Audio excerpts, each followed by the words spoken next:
Welcome to the Emerging Minds Families podcast. Hi, I'm Nadia Rossi, and welcome to an Emerging Minds Families podcast. Before we start today's episode, we would like to pay respect to the traditional custodians of the land on which this podcast is recorded, the Kaurna people of the Adelaide Plains. We also pay respect to all Aboriginal and Torres Strait Islander peoples, their ancestors and elders past, present and emerging from the different First Nations across Australia.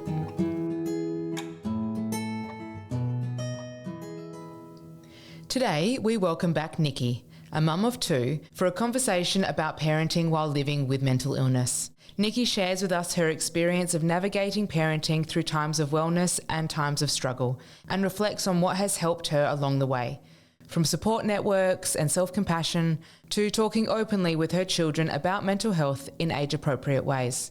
And so, let's jump into this conversation with Nicki. Welcome back, Nicki. It is great to speak with you again, and thank you for taking the time to talk with us today about parental mental illness. I know parenting can be a wonderful experience, and as a mother of two, I know firsthand the challenges that parenting can bring. For parents who experience mental illness, what are some of the added challenges? Look, I think there's plenty, and it probably depends on how your mental illness impacts you. But I think primarily, if you are unable to look after yourself and your own well-being, it leaves very little in the tank to look after anybody else. So from my experience, when I'm not doing well, I have much lower patience. I have a much lower threshold sensory of what I can manage, like in my surroundings. I'm more likely to yell and snap and parent in a way that I wouldn't normally parent, because literally I'm so depleted in terms of energy and emotional coping skills that I'm doing everything I can to get up and out of bed and get people dressed and whatnot, that there's nothing left for all of that warm, positive parenting stuff. There's nothing left for connection. There's nothing left for positively managing conflict. Like, there's just nothing there, which means you tend to respond in a really not so great way, probably. And when you're experiencing those more difficult times, like those moments of depletion, are there things that have really helped you parent the way you want to in those difficult times? This depends on how unwell you are as well, because if you're struggling a little bit and you're a little bit depleted, sometimes things that can help me include maybe having a nap and getting someone else to watch the kids, or taking the kids around to my mum and dad's house and letting them kind of manage the childcare responsibilities. But I experienced pretty severe perinatal mental illness, obsessive compulsive disorder and agoraphobia, and I also have bipolar disorder. And so my mental health challenges can be very severe. So that's when I require a little bit more than the usual go out and sit in the sunshine, count to 10 and do some deep breathing. They're great strategies to someone who is on the mild end of the spectrum or who just might need a reset. But for someone who's really unwell, if I'm really struggling with depression or mania, sometimes my family honestly has to step in and make those decisions for me, because it can be really difficult when you're unwell to recognize that you're unwell. And it can be really difficult as well to have the capacity to be able to go, I'm unwell, and this is what is going to work for me. So I think for me, it's just like a mild thing. I can put in place all of those: reading a book, having a nap, getting someone else to look after the kids, having some me time. If it is actually my chronic and severe mental illness, quite often my family, they're aware of what my red flags are, and I will communicate with them how I'm feeling. And then typically I will need them to step in and say, okay, you stay like in bed and I'm going to go and take the kids here, or I'm going to go do this. So I think it's a spectrum, right? And there are some things that work for mild, and if you're moderately unwell, maybe you need to have a friend over to support or have some time away. And if you're really quite unwell, quite often you do need that more intensive professional support, or for your family to step in and really manage your situation for you. And talking about supports, how important have they been in your management and your journey?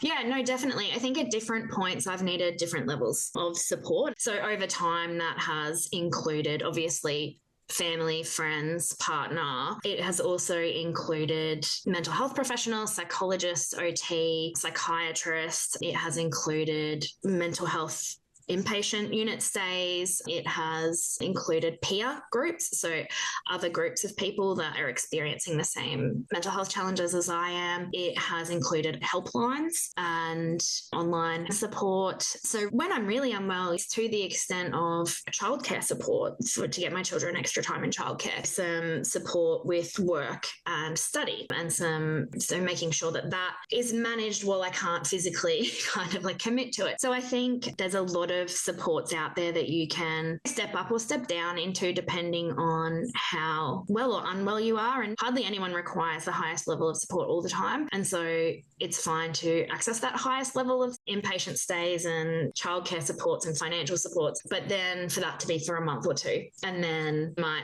go home and you might be relying on peer supports and seeing your psychologist. And so I think I've had tons of support and I draw on them as I need, and I really rely on my support network to advise me of other supports, and I rely on my network to advise me of when they think I might need to access additional supports as well.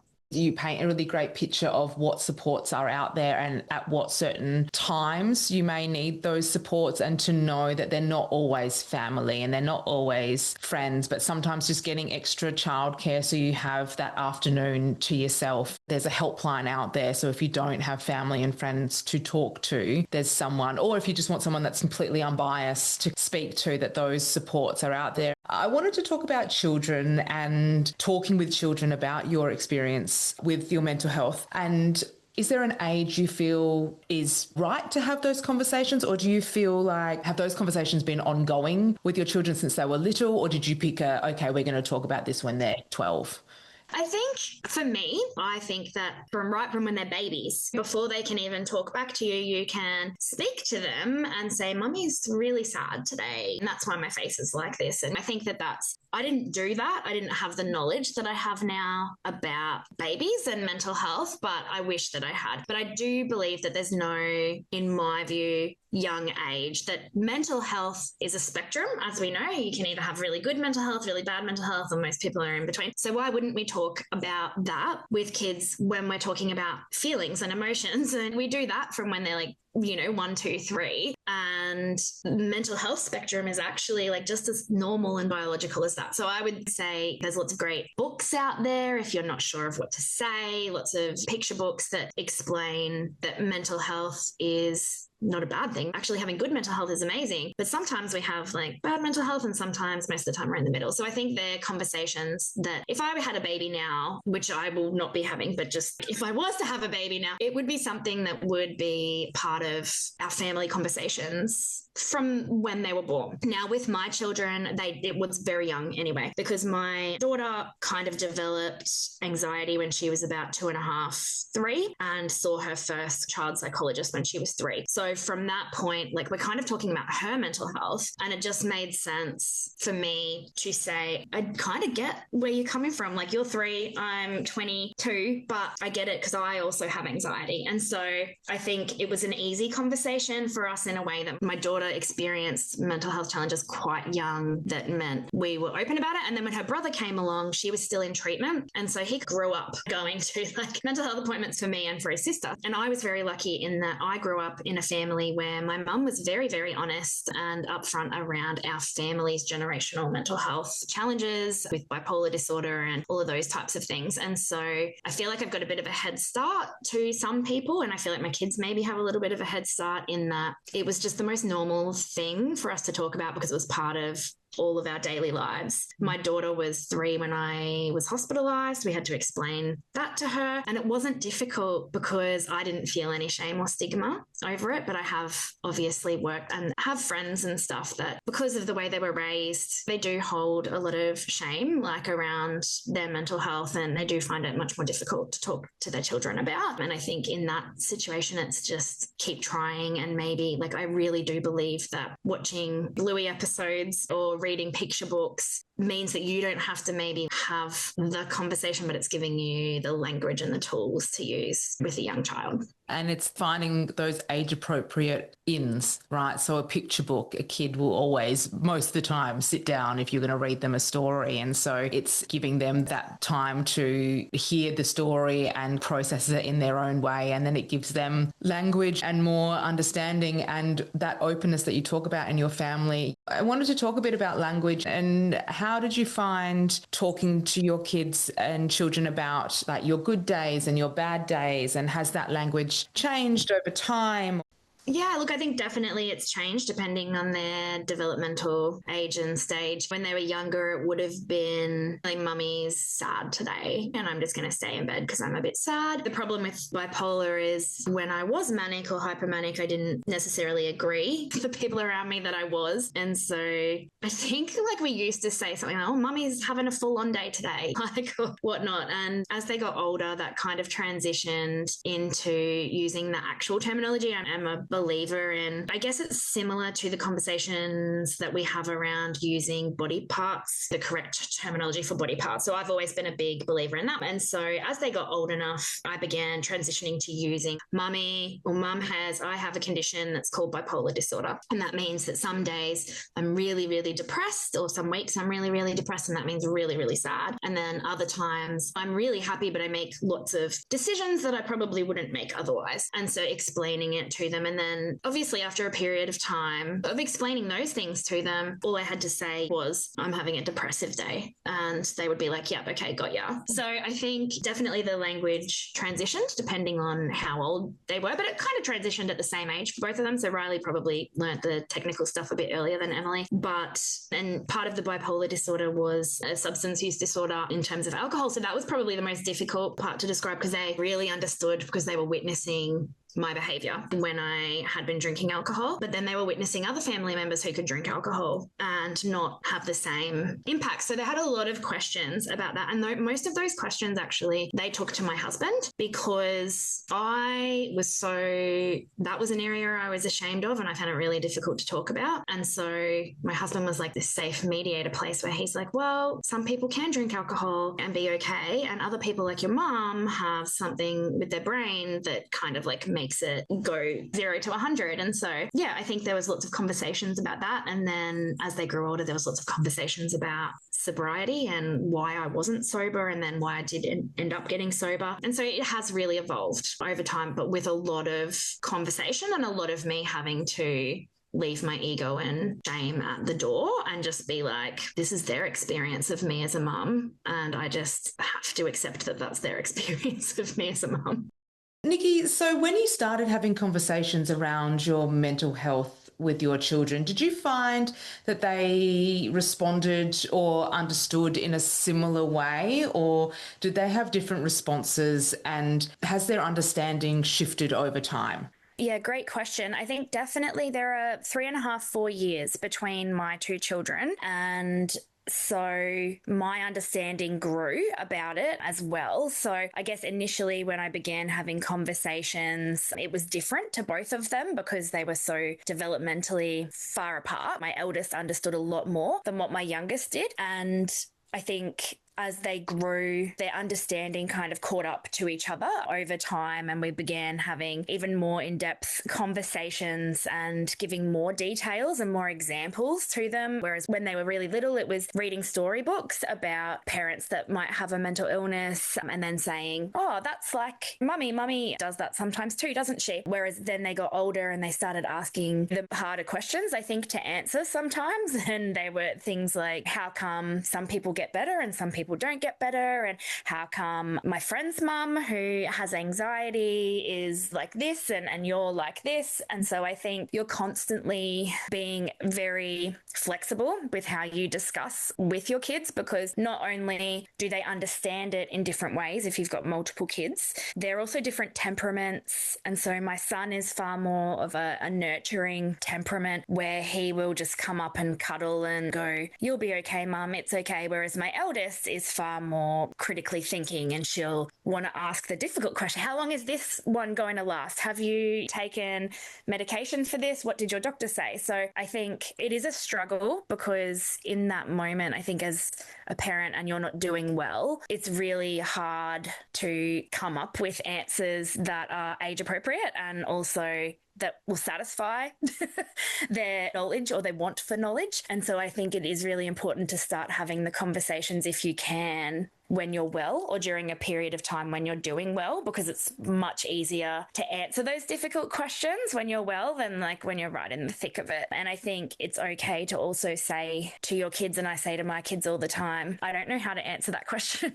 right now. Can I write it down and can we have a talk about it like after I've had a bit of a think? Because they can throw some really curly ones at you about past experiences and things they've witnessed, and it can be emotional. It can be hard for you to relive that, and it also, you want to make sure that you're giving them the most positive, hope-filled response you can. So I think it's totally okay to just say, that's a great question, and I don't know the answer to that right now, but how about we have a chat tomorrow? Or sometimes like your partner or family members can also play a role in this, and my husband can sometimes answer things better than I can in terms of their curly questions and understandings of my mental illness. I think that's wonderful, knowing that, letting parents know that it is okay to not know in that moment, and also letting your children know that I'm not going to be able to answer everything at once or in the moment. And so when they maybe have a tough time, they'll also maybe give themselves that grace and that time to go, I don't need to know everything now, and I can have time to come back and give a response to whatever it may be, but also giving them that space and that understanding to, this is a tough spot at the moment. We can revisit this when mum's feeling better. I think that's a great takeaway for listeners, is to have those conversations or prepare your children in those moments when you are feeling your best, and how that conversation can then help lay those foundations for when you are having a tough time. Nicki, do you find it important that your children see you do things to support your mental health and well-being and take care of yourself? Do you feel like modelling that, purposefully modelling taking care of yourself, supports your children to understand how important it is to look after yourself? Yeah, look, absolutely. And I think that's a universal thing. I think it's important for everyone, children, whether the parents are experiencing mental illness or not. I think it's important for our kids to see us role modeling the things we want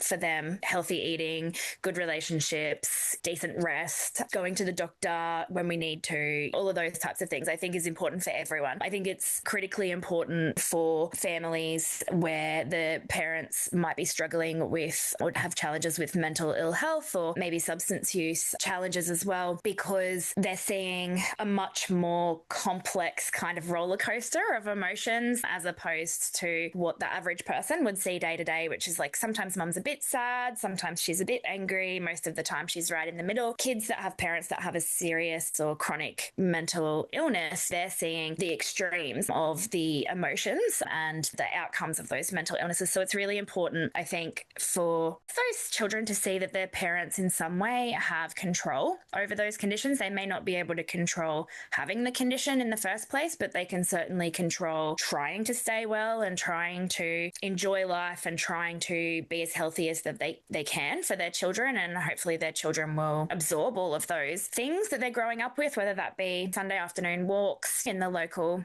wetlands, or whether that be cooking together, healthy meals a couple of nights a week. They're the good, healthy things that children will remember as they grow up. Because obviously, I want to be really open and honest that for parents like me, it can be really hard to do those things all the time. So I certainly have gone through periods of my life, months and months and months at a time, where things like cooking healthy meals and going for a walk out in the sun and sharing jokes around the dinner table just was not something that I was able to achieve. And so it's balance. When I am able to do those things, we do them, and they might not always prevent like a dip or something bad or a relapse from happening, because that's not the way that mental illness works, and children will grow to understand that. But this is what we're doing when things are looking well, and this is what we're doing to try and stay well as long as possible, but very much acknowledging that I don't want any parents that are like struggling listening to this right now to go, oh my God, I'm so sick of being told to go outside outside and to play with my kids and to cook healthy meals, because I 100% know that that is just one step too far for a lot of people who are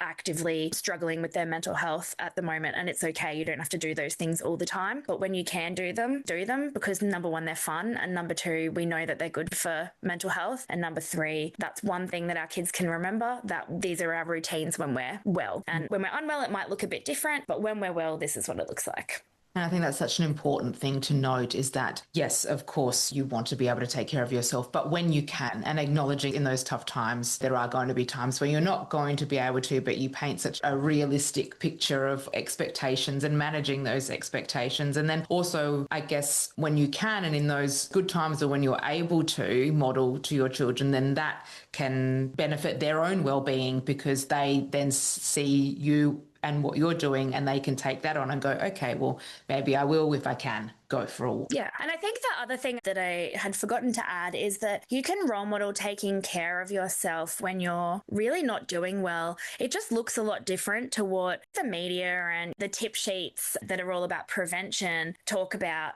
Role modeling being well and looking after yourself when you are having an episode or you have relapsed and you're really struggling. It can be things like your kids seeing you be kind to yourself. And it can be as simple as your kids seeing you be honest with them about what you can and can't achieve, and say, look, I would love to be able to go and play Barbies with you right now, but mummy really needs to lay down. Can we lay down and watch Barbie on the TV instead? Or role modeling going to doctor's appointments, role modeling taking the medications that you need to take, role modeling trying to sleep at normal times. And I think that in and of itself, it's almost extra. I try to think of it as an extra superpower for my kids, because a lot of kids don't get to see their parents really, really struggling, and parents are always the powerful, strong ones that hold together a family. But my kids have been able to see me in times where I've been a shell of who I usually am, but they've seen me do these little things: get up, have a drink of water, go and lay on the couch with them instead of lay in my bed, have a shower every 2 days instead of every day. Those little things that to the average kind of human out there would be like, that's not really awesome. But for us, it's like, that's us really like trying to take care of ourselves during really tough periods of time. And I think my kids have grown up going, wow, that's strength. It takes a lot of strength sometimes to wash your hair when you can't even get out of bed. And now that my kids are older and teenagers, I can see that they're starting to recognize that watching me look after myself, watching me prevent becoming unwell and doing all the right things and eat healthy and exercise and all the rest of it is fine. It's good that everyone should see their parents do that. But watching me physically drag myself out of bed to kiss them goodnight, or to go and have a drink of milk from the fridge because I hadn't had anything all day, that is the stuff that also role models to kids that you're trying to get better. Thank you for sharing that, and really painting a picture of what the different ways of looking after yourself are, and then not, like you said, not always the way that the media or that we're told to look after ourselves. It's just the spectrum of what you can do in that moment. Nicki, I was wondering, what would you say to a parent experiencing mental illness about being self-compassionate? Yeah, look, I would immediately jump right in and say probably what everybody else would say, which is, you're doing great. Look after yourself. Lots of people go through this struggle. You're not alone. But then in the back of my head, I'm also knowing that the times where people have said that to me, I haven't always taken it on board, because in some ways you can't force someone to be self-compassionate, if that makes sense. So you can try to support them and tell them that they're doing a great job and all of those types of things. But if deep down they're really, really in a not so good place and they're really, really struggling, it's going to take a lot more than probably my words to change how they're feeling. And I think then it jumps into, how can I use my words and turn them into actions and hopefully try to make a bit of a difference in this person's life. And it can be, if it's a close friend, it can be like committing to just like coming and hanging at their house for a bit, or doing some cleaning for them, or they don't even have to talk to you if they don't want to, but you're just there. Sharing my story has been a really important part of connecting with other parents that are experiencing mental illness, because I think once you have heard someone's story, their raw story, you develop a bit of the power of peer work, really. You develop a connection with that person and you go, actually, this person in front of me has just told me all of these things about how terrible their experience has been. But I'm looking at them and I think they're doing like quite a great job. Like I think that they're smashing it, and that can go a long way to go, maybe I can be that person who's smashing it one day. Like maybe not today, maybe I'm very early in my journey and I've got a little way to go, but maybe in 5 years' time, like I'm going to look back on this and be able to say, no, you did a good job, Mom. You did a fantastic job. And I think overall women are really critical on themselves and their parenting skills and abilities just in general. And I don't think there is like many of us who jump headfirst into this journey, mental illness or not, that have a lot of self-compassion. We're always comparing ourselves to other people. We're always going, oh, Becky's child is eating 500 types of fruits and vegetables and sleeping 12 hours a night, and I must be doing something wrong because like I'm not enjoying this. And I think the more that we talk openly about our honest experiences, the more that we will realize that parenting is just really, really difficult regardless of what you're experiencing. And with that normalization, I think will come self-acceptance, self-empathy, self-compassion. But at the moment, to go back to what we said previously about the media, you look at any media ad about new parents and newborns, and I always say this, you've got two parents wearing all white and they're on a beach for some reason and they're running down and they've got a baby who's smiling, also wearing white, and everyone's clean. And those of us who've been through the trenches look at that and go, that cannot be real for many people. But new parents who've never experienced it look at that and go, oh, that's what it must be like. So I think it's very hard to have self-compassion for yourself in a world where the media has such high and significant standards placed, particularly on mothers and on women, and what we should be doing and what we shouldn't be doing and how we should be doing it. And I think we will only get through that by not hiding our struggles that we're having, but talking openly with our friends and our family and the people who we're around about, well, no, actually, I really struggled that first 12 weeks, or I really had a tough time, or I couldn't wait until my child started daycare. Like those are normal conversations that we need to be having so that we realize that we're all just imperfect and trying to do our best. Absolutely. That's why these conversations with yourself and you being so open and talking about your experience is so valuable and lifts the curtain on what we are kind of presented with, when we all know, like you said, people that have been through parenting at whatever level, we all know the realities of it and what we go through. I wanted to ask about your experience, and from your experience, what you would want people to know about parenting when you experience mental illness. I feel blessed almost, and that sounds like I've had a lot of difficulties and my children have experienced a lot of trauma due to my condition, and when I couldn't make decisions that were helpful for myself or for them, they have been through a lot. And some people would look at that and go, do you regret it? Or what would you have done differently? And I really struggle with that concept in terms of if I was handed a magic wand, what would I change about my journey as a parent that has a severe mental illness? And I was thinking about it last night, actually, and it's really hard for me to say that I would change anything. In fact, most of the time I would say I wouldn't change a thing. Nobody wants to have a severe mental illness that impacts their life. I'm sure my mum didn't want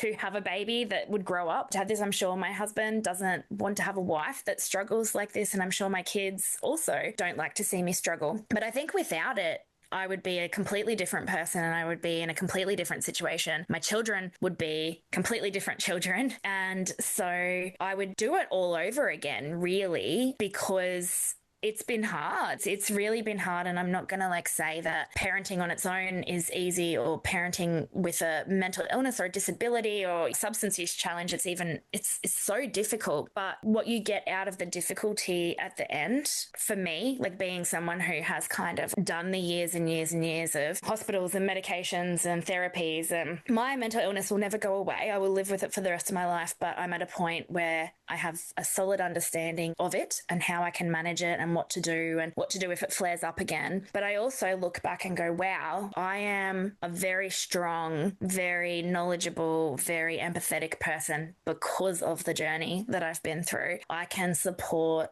parents around me going through the same thing in a way that I could never have supported them if I hadn't experienced this. And my children, sure, I won't make light of the fact that they have some ongoing challenges and struggles in their own mental health challenges related to their experiences growing up with me being unwell. However, they also have this resilience and strength and kindness and compassion to them. And you just see that they understand people deeper than what their behaviors are saying on the background. And my daughter's now an assistant nurse and she works in the dementia ward of an aged care facility. And you can see that come out in her now, where these people are wonderful people who've lived amazing lives, and their behaviors or their illnesses are not who they are. And I think that that's a big job to do when you're an 18-year-old girl, and she's been doing it since she was 15, and I think she probably wouldn't be doing that job if she hadn't had the experiences that she'd had. So I'm not going to say it's wonderful, and I'm not going to say that I've done everything great, but I am going to say that there are actually a lot of benefits and positives that can come out of these experiences. At the end, it can bring your family closer. It can open your eyes to what's really important to you. I can pick a job and work towards a job that's really important to me because I know that it could all be taken away in an instant. And a lot of people don't have that clarity or that moment of truth where they go, oh, I'm going to do what's important. And I think as parents with mental illnesses, we have been through it. Our kids have been through it. Our partners and our families have been through it. And from all of the rubble and dust and stuff from all the bridges we've burned and buildings that have collapsed, we come out of that with a strength and a resilience and empathy for other people. And so do our children and so do our families. And I think I would never take that back in a million years. I would always live the same life with all of the hardships I've had just to end up where I am now. Thank you, Nicki. There is such strength and resilience to your story, and I really want to thank you for being so open and vulnerable in sharing your experience. I can only imagine the impact your story will have on those listening to this podcast episode that are parenting with a mental illness. So thank you so much for sharing with us today. I wanted to just leave on one question, which would be, if you could leave our listeners with one thing to remember from our chat today, what would that be? I think it would be, no matter if you feel like it or you don't feel like it, you are doing the absolute best that you can for your children every single day. And that doesn't have to look like anyone else's best. So every day, just wake up, do the best that you can, and your children will know that you're doing the best that you can because they'll see you trying. And then it's one foot in front of the other, and then things will get better. And then they might get worse, but then they'll get better again. And then you kind of get used to riding the roller coaster, I think. And yeah, just enjoy what you can and don't put high expectations on yourself. Your kids just need you alive. They're laying in a bed to cuddle. That's all they need. That is a wonderful message to leave on. Thank you so much for joining us today, Nicki. We really appreciate having you. Thank you. Thanks. Thank you for joining us for today's episode.